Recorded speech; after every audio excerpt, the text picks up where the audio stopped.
Evenings in our neighborhood unfolded like a quiet symphony, each note played with the precision of nature's design. The sprinklers clicked on in rhythmic bursts, a gentle reminder of the world's eternal cycle. The distant bark of a dog echoed from afar, perhaps signaling its contentment or weariness as the night settled in. From my open window, the low murmur of a television drifted in, mingling with the stillness, a constant companion in my solitary existence at 47, living alone. Since Mark passed 5 years ago, my life had become an intricate dance of routine, both a comfort and a cage. My days at the county records office were predictable. There was solace in the quiet, the rhythm of my work mirroring the hum of the world outside. Each evening was much the same. I would return home, prepare a meal for one, perhaps immerse myself in a book or an old movie, as though trying to find traces of life in stories from the past, a pattern unbroken. My neighbor, Bob, was a fixture in this predictable rhythm, his presence a quiet note in the background of my life. He had lived next door for over 15 years, though we had only exchanged pleasantries, a polite nod or a wave as we passed each other in our separate routines. Bob was older, perhaps by a decade or more, retired from some engineering work I never really knew. His life was one of simplicity, a man who took pride in the upkeep of his home and lawn. His house, always immaculate, stood like a testament to his unwavering attention to detail. His weathered face, often hidden beneath a baseball cap, sometimes plain navy, other times adorned with the words Vietnam veteran, held the stories of a life well lived. A man of few words, yet steady in his presence, as constant as the oak tree in his front yard. We were not friends, not in the traditional sense. We were neighbors, polite ships passing in the quiet suburban night. Yet, in this exchange of daily courtesies, there was an unspoken understanding, a shared rhythm that defined our lives. On that particular evening, the world seemed to hum with its usual cadence. The warm, thick air of late August clung to the earth, infused with the scent of dry grass and the sweet fragrance of petunias blooming on my small back patio. The crickets, too, had begun their nightly symphony, their songs rising with the setting sun. I finished my solitary dinner and decided to tend to the rose bushes that lined the fence between our homes. It was a small act, but one that brought me peace. A quiet, meditative task. The snip of the shears, the feel of the thorny stems, and the soft petals of spent blooms in my hands. In these moments, I found solace, as though I could still feel connected to something, anything. The sun, like an artist, painted the sky in hues of purple and fiery orange. A spectacular show for an audience of one. I lost myself in the rhythm of the task, murmuring to the roses as though they were old friends, sharing my thoughts with them in the way one speaks to something loved and familiar. And then, without warning, I heard a soft cough behind me. My hand froze, and the shears, which had felt so natural moments ago, now felt foreign in my grasp. Bob was standing just on his side of the fence, his hands resting on the top rail. His presence, a quiet interruption in the evening's flow. It was unusual for him to be out this late, and the light from his porch cast long shadows across his face, making it hard to read his expression. "Evening, Sarah," he said, his voice gravelly, yet warm. "Evening, Bob," I replied, my voice betraying the surprise that quickened my pulse. I gestured vaguely towards the roses. "Just tidying up a bit." "They look good this year," he remarked, his eyes scanning the bushes with a discerning gaze. "You take good care of them." I smiled faintly. "Trying to. They're a bit dramatic, but usually worth the effort." I thought that would be the end of it. Another brief exchange, a polite nod, and we would both retreat to the familiarity of our own worlds. But Bob didn't move. He lingered there, standing just beyond the fence, his eyes not quite on the roses, but rather through them, towards me. The air between us shifted, charged with an unspoken tension. Something new. It was as if the distance we had always maintained had suddenly become too much, too vast. My heart raced as I shifted my weight, suddenly self-conscious in my old gardening clothes, aware of the dirt smudged on my cheek. "Is everything all right, Bob?" I asked, the question slipping out before I could stop it. Bob took a slow breath, his eyes meeting mine directly. They were clear, pale blue, and tonight they seemed troubled. Not just troubled, but searching, as though he were looking for something he couldn't quite find. "No," he said slowly, then stopped. He cleared his throat. "It's not that. There's something I've noticed. Something I've been noticing for a while now." My mind raced, wondering if I had let the grass grow too long near the fence, or if I'd neglected something else. But we had never had issues before, not in all these years. "What is it, Bob?" I prompted, keeping my voice light, even though a knot of apprehension twisted in my stomach. He leaned forward slightly, his voice dropping, as if to share something private, something he knew was meant for no one else's ears. "It's the way you talk to them," he said quietly, his gaze now fixed on the roses, then shifting back to me. I blinked, unsure of what he meant. "I'm sorry?" "The roses," he clarified, nodding towards the bushes I had been tending. "And the other plants. Sometimes when you're out here, especially in the evenings, when you think no one's around." A flush crept up my neck as I realized what he was talking about. The one-sided conversations I had with my plants, talking to them as if they could hear me, as though they were friends with whom I could share my thoughts and frustrations. How absurd it seemed now. But there was something in his voice, a kind of understanding that made me pause. I didn't know what to say. Perhaps it was just that in the quiet of these small moments, when the world outside seemed so distant, we found ways to reach out, to connect, even if only with the plants around us. And maybe, just maybe, it wasn't so absurd after all. How embarrassing. I probably sounded like a complete lunatic. I opened my mouth to stammer out some sort of explanation, maybe a self-deprecating joke to ease the awkwardness. But before I could speak, he raised his hand, a slight but firm motion that stopped me in my tracks. His expression wasn't mocking or amused. It was serious, deeply serious, and there was a flicker of vulnerability in his eyes that silenced my embarrassment completely. "Don't," he said softly, his voice gentle but firm. "Don't be embarrassed. That's not why I'm saying this."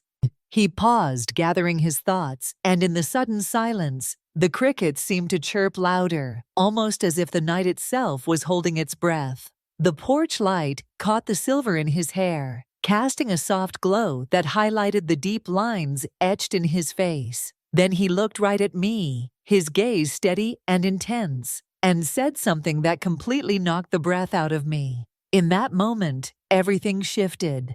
"It's just, I think I understand why you do it, and I need to tell you something I haven't told another living soul." I stood there, stunned, the shears dangling forgotten from my hand. The scent of crushed rose leaves filled the air, sharp and bitter against the cooling night. Bob Kink, the quiet man next door, the keeper of the immaculate lawn, understood why I talked to my plants. And now, he had a secret he was about to share with me. The crickets, which had been part of the evening's symphony, now seemed deafening. Each chirp drilled into the thick silence that stretched between us. I don't understand, Bob," I finally managed, my voice barely above a whisper. My stomach was knotted with tension. But now, it wasn't just apprehension that twisted inside me. There was something else. Curiosity. Sharp, insistent curiosity that pierced through the unease. Bob shifted his weight, his gaze dropping to his hands, resting on the fence rail. His knuckles were prominent, the skin weathered from years of work under the sun. He murmured softly, as though the words were difficult to find. "It's hard to explain," he said, his voice quiet. He looked up again, and the porch light caught the lines around his pale blue eyes. Those lines spoke of years of experience, perhaps even sadness. "Seeing you out here," he continued, his voice trailing off slightly, "reminded me of Eleanor. Eleanor, his wife. I knew she had passed away maybe 7 or 8 years ago, long before Mark. I hadn't known her well, just the occasional wave, a brief chat about the weather. She had been frail, especially towards the end. Bob had cared for her tirelessly. The whole neighborhood knew that, even if he rarely mentioned her. She She used to talk to the birds, Bob said, a faint, almost invisible smile touching his lips. Not just tossing breadcrumbs, she'd have full conversations with them, told them about her day, asked them if they'd seen anything interesting on their travels, especially the cardinals. She loved the cardinals. He paused, and his gaze drifted towards the darkening sky, as if he might spot one now, as if he could still hear her voice in the rustling of the leaves.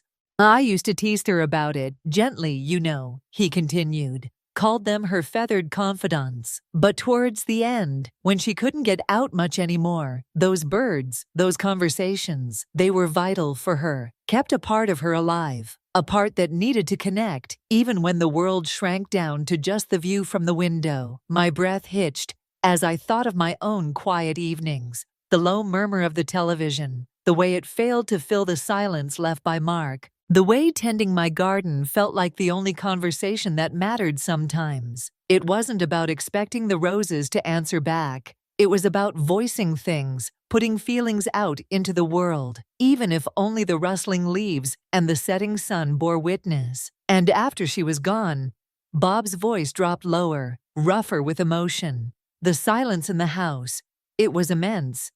The weight of his words hung in the air, and I could almost feel the quiet that had settled into his life after Eleanor's passing. It was a silence that stretched out endlessly, the absence of her presence an oppressive force. It was a silence that only those who had truly loved could understand. And in that moment, I realized that the quiet between us wasn't just an empty space. It was filled with something deeper, a shared understanding, a recognition of the loneliness that defined so many of our lives. His words lingered in the air, heavy with the weight of grief and connection, and I found myself quietly wishing for the solace of my own garden, where the petals and leaves could be my companions in silence, where I could speak my heart without fear of judgment. Sometimes I'd find myself standing at the window, where she used to sit watching the bird feeder, and I'd start talking to them too. He looked directly at me, then a raw honesty in his eyes that held me captive.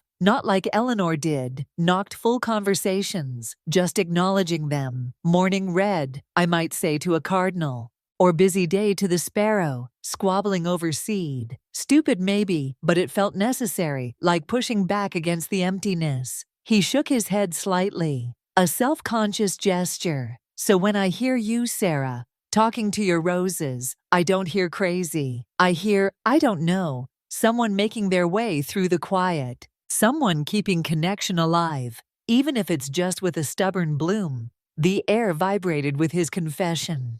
The simple, profound admission hung between us, more intimate than any shared cup of coffee or neighborhood barbecue ever could be. My embarrassment had completely vanished, replaced by a wave of unexpected empathy. Here was this man, this quiet neighbor I'd barely known, revealing a hidden piece of his grief, his loneliness, mirroring my own unspoken feelings in a way I couldn't have anticipated. Bob, I said softly, finding my voice again. I thank you for telling me that. It's not stupid at all. I think I understand what you mean. He gave a small, almost imperceptible nod relief, softening the lines around his eyes. We stood there for another moment. The shared understanding of fragile bridge built across the fence, across years of polite distance. The orange and purple had faded from the sky, leaving behind a deep velvety indigo, pricked with the first few stars, as porch lights seemed to cast a warmer glow. Now, but that's not the main thing I wanted to tell you, he said, his voice regaining some of its earlier intensity. He took another breath, like a diver, preparing to plunge into deep water. What I needed to say. It's something Eleanor told me years ago, something she made me promise not to repeat, but seeing you, it feels important, necessary, like talking to the birds. He hesitated, searching my face, perhaps gauging my reaction, perhaps steeling himself. The crickets chirped on, oblivious. The air felt charged again, expectation crackling beneath the calm surus of the suburban night. Whatever he was about to say, I knew instinctively that it was going to change more than just the quiet rhythm of my evenings. It felt like the shifting of tectonic plates, slow, deep, and irreversible. She told me about. He started, then stopped, his gaze locking with mine, holding an astonishing mix of vulnerability and resolve. She told me about a night long before I knew her, a night that changed everything for her, and hearing you, it made me realize maybe you're the only other person who might understand. Understand me. What could Eleanor kinked, a woman I barely knew, have experienced that Bob thought I, Sarah Jenkins, the quiet widow next door, would uniquely comprehend? My mind was blank, unable to conjure possibilities. The night felt suddenly very still, the crickets chirping, fading into a background hum, as I focused entirely on Bob waiting. The scent of my roses seemed stronger, heavier. Bob leaned a little closer to the fence, his voice dropping even lower, becoming almost conspiratorial, yet heavy with the weight of memory. Eleanor, she wasn't always the quiet woman knitting by the window that most folks around here remember. When she was younger, much younger before we met, she went through a rough patch. Her first FISA. It didn't come back from Korea. It shattered her. I nodded slowly. That kind of loss. Yes, that I understood. The gaping hole left behind, the world turned gray and silent. She kind of drifted. Bob continued, his gaze distant, seeing the past, moved away from her family for a while. Took a job in a small coastal town, way up north. Didn't know a soul. She said it was the loneliest time of her life. Lonelier even than the grief, in a way, because the grief at least felt active. This was just emptiness. He paused, rubbing his thumb along the top wire of the fence. She worked as a waitress in this little diner. Long hours, barely scraping by. Nights were the worst. She lived in a tiny rented room above a shop, nothing but the sound of the wind and the distant foghorn. He looked back at me, his pale eyes searching mine again. One night there was a terrible storm, wind howling, rain lashing down. Power went out in most of the town. She was terrified, huddled in her little room, feeling completely cut off, utterly alone. Said she felt like she was going to just dissolve into the darkness. The image was vivid, chilling. I could almost feel the cold, the fear, the crushing weight of isolation she must have felt. Then Bob said, his voice softening. There was a knock at her door. My heart gave a little jump. In a storm, power out. She almost didn't answer, but it was persistent, not frantic, just steady. She finally cracked the door open. It was the old man who ran the bookshop downstairs. Mr. Abernathy, a recluse, mostly barely spoke 2 words to anyone. Always buried in his books. Bob shifted, leaning his forearms on the fence. Now he was standing there in the dark hallway holding a candle stub in a saucer, dripping wax into his hand. Probably he just looked at her and said, clear as a bell over the wind, "The storm's quite fierce. Isn't it terrible to be alone in such weather? I've made some tea. Would you care for a cup?" By candlelight, Bob let out a slow breath. Eleanor said she just stared at him. This man she barely knew, this quiet, solitary figure. And in that moment, seeing the candlelight flicker on his face, hearing his calm voice, she felt this overwhelming sense of, not rescue exactly, but connection, a lifeline thrown across the dark. He looked down, a faint tremor in his hand. She went down to his shop. It was filled with shadows, books stacked everywhere, the scent of old paper and dust, and the hot tea he brewed on a little camping stove. They didn't talk much, not really. He read poetry aloud by candlelight. Tenon. She thought it was. His voice was surprisingly resonant. She just listened, sipping the tea, watching the shadows dance on the walls. The storm raged outside, but inside that little cocoon of candlelight and quiet words, she said she felt safe, seen, not entirely alone anymore. He fell silent. The crickets resumed their insistent rhythm. The street light at the corner cast long skeletal shadows from the trees. I realized I was holding my breath. It wasn't a shocking story, in the way I might have braced myself for no scandal, no huge drama, but it was profoundly intimate. A simple, unexpected human connection. In a moment of deep vulnerability, 2 lonely souls finding brief shared solace in a storm. She never forgot that night. Bob said quietly, She said it didn't magically fix her grief or her loneliness, but it shifted something inside her, made her realize that connection could appear in the most unexpected ways, from the most unexpected people, that you just had to be open to cracking the door open, even when you're scared. He looked straight at me, his expression earnest. She told me that story, maybe 20 years into our marriage. Said she kept it close because it felt so personal, so defining in a quiet way. And she made me promise not to share it lightly. But Bob paused, searching for the right words. Hearing you talk to your flowers, Sarah. It reminded me of her talking to the birds, and it reminded me of Mr. Abernathy